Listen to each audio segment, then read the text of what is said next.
and Josh Thomson, MMA star. What's up, Josh? What's up, man? Just hanging out. How you doing, man? You good? Yeah, it's been great. It's been crazy hectic here at the Arnold the last couple days. Yeah. So we're about to get the Dougie on right now. That's right. What? Okay. So back to MMA, man. So what do you got coming up, man? What kind of fights? I know you just fought for a title not too long ago. You know, right now I'm looking for the KJ fight. I think KJ is looking for an opponent for April 9th, and I'm trying to get the fight. But we'll see what happens. I mean, Strikeforce right now is the one calling the show, so. You just ready to fight? Yeah, I mean, really, I've been fighting for almost 13 years now, so when you hit this level, you just fight whoever they put in front of you. Yeah, I get it, man. So now. By the way, you smell really good. I do. He's right, I do. And Tracy Lee would have told you that earlier. But you know, it's not a gay thing. It's a fighter. It's a sexy bitch thing. It's sexy. That's right. I'm a sexy bitch. That's what's going on. So now, big question I ask all the fighters, man. GSP fights Anderson Silva. Who you got on that one? Okay, so I think GSP has the ability to take him down and beat him.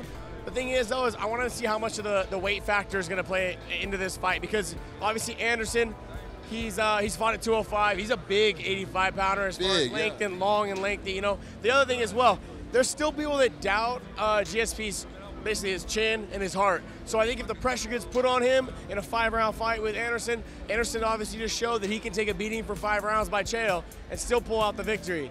Now, we've seen in the past where GSP's he's folded a little bit under pressure with the BJ fight. You know, in the first time they fought, obviously with Matt Serra, he rolled over and tapped the punches. Those are things that, I mean, yeah, granted, you're one of the best fighters in the world, but the heart factor right now I think it's been in question with him, and I think with Anderson Silva, he might find out if he has a real heart or not. Now, do you think, like, I used to love GSP when he first came on the scene and he was going after the belt, because he would go after the finished people. And now, man, every time I watch it, I love the guy, but every time I watch him, man, it makes me feel like, oh my God, we're going to watch another, you know, just a lot of holding and hugging. And well, if you guys notice, his whole career changed after he got knocked out by Matt Serra. He turned into a wrestler, you know, and someone that he works for a position and just trying to control the top position. He's actually one of the best ground and pound fighters I've ever seen. The thing is, he doesn't open up and make the space enough lately, you know, to really finish guys. So it's hard to tell. I mean, to me, I think he's still one of the most exciting fighters. But like I said, that fight with him, Matt Serra, really changed his game and changed everything about him. And I mean, now he's just getting the win. You think he's a little bit worried to stand up with people, just not risk it? Yeah, depending on who he is, depending on who you are. But I mean, I don't understand why. He's hard to take down. He's got good submission defense. He's got good submissions himself. I mean, he's got the length and the reach and the stand-up. He should be pulling the trigger a lot more. Cool, man. All right, let's talk about Hendo. Big knockout last night, bro. What do you think about that? What do you guys say about Hendo's performance last night? I gotta say, last night, man, Hendo came to fight. It was biblical. it was nice. Big right hand, man. He got dropped in the first round, overcame a little bit of adversity, and he came out and had a great fight. I mean, that was fun. He closed the second and the third round, phenomenal. I mean, the third round, he came out and got the knockout. It was beautiful. So pound for pound, who's the best fighter right now, in your opinion? Okay, pound for pound, there's no doubt right now. I think the best fighter is Anderson Silva. But, you know, I think GSP is a close second, you know, and then it's really hard to tell as far as the heavyweights and things like that right now. I mean, I obviously think that that Overeem's one of the best guys right now in the game. And I mean, he's just a beast right now. He's just destroying everybody. People aren't even getting through the first round with him. He's a phenomenal athlete. So. He's a huge dude. He's a big boy, man. Before, he looked like a Greek god. Now, I mean, he's just like... He's like a monster. Yeah, he's a monster now. It's vicious. Like, weren't you in my closet when I was little?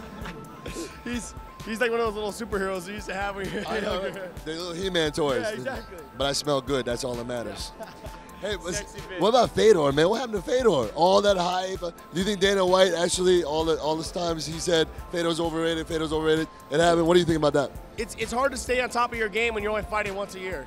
And that's the biggest thing I want to tell people is that, look, Anderson right now has a 12, 13 fight win streak, right? He's undefeated in those fights, right? But Fedor went 28 fights undefeated. So cut the guy a little bit of slack. Not to mention Anderson's fighting every 3 to 4 months, 5 months, something like that, you know? Whereas Fedor's fighting once a year, once every 15, 16 months.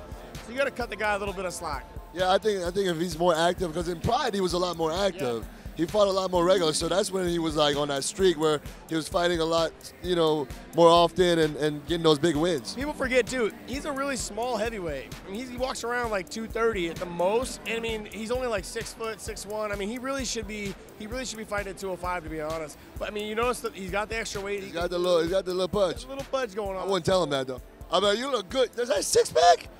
Yeah, that's tight, man. That's tight. I smell good, though. That's all that matters. Sexy bitch. That's right. Sexy tan. All right, man. Well, listen, I love you. Every time I see you fight, man, I love watching you fight. You're a very exciting fighter.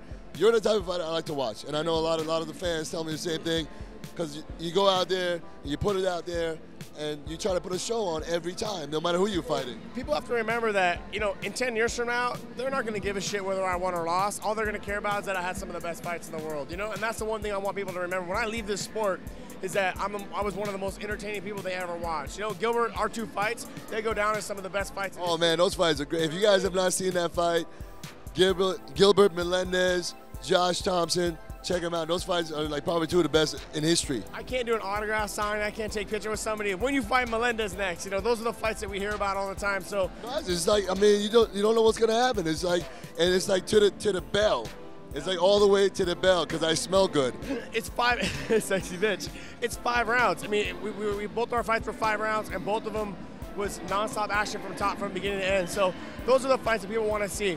People remember the fight. They don't give a shit whether I won or lost, okay? I mean, they just remember. I give a shit. I care a little bit. I care about you. I just want to say. But I'm just trying to say is that at the end of the day, it's all about the fans got their money's worth, and they came to watch a main event, and they got what they paid for. They got their money's worth. Absolutely. That's what a lot of people complain about GSP. They're like, you know, they pay all this money, they come sit there, and it's like, oh, come on, you know, want to see a knockout, something. But when you got a whole country behind you buying tickets, like selling out the venues that he is, hey. He's got so much on the line, though. Like I'll do that too, and then I'll be like, well, would I do that? Would I play it safe? You know, like. But the one thing I want people, the fans should know this is that when the fighters fight, they fight for like 50-50. Let's just say my show bonus or my show money is say $200,000. But when I win, I get another $200,000. So that's a lot on the line as far as you winning the fight. When your show money, you're gonna take it safe. When your show money is half your purse, I mean, that's what you guys do. That's your living. You're doubling your money. I mean, you're really, a lot of fighters are not playing that in mind. All I gotta do is just get through this round. I'm gonna get the win. You know what I mean? Right there, man. So we're in-depth MMA now. Professor Josh Thomson now. He's teaching you guys this. Well, listen, man. I wish you all the best, bro. I can't wait to come see you fight again. I know the fans can't wait. Now, is it going to be a 3?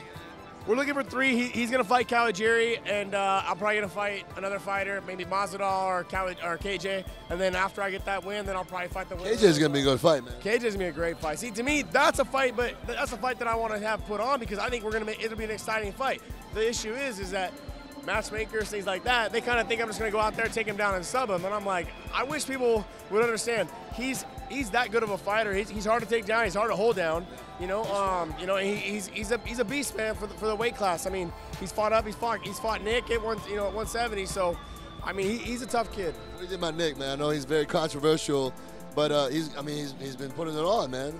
You got to remember, at the end of the day, Nick Diaz, and people don't know this, but Nick is a really nice guy, man. He's actually got a good heart. He's actually very polite. The first time I actually talked to Nick, he was very polite, and I was like, I thought at some point during the interview, you would punch me in the face.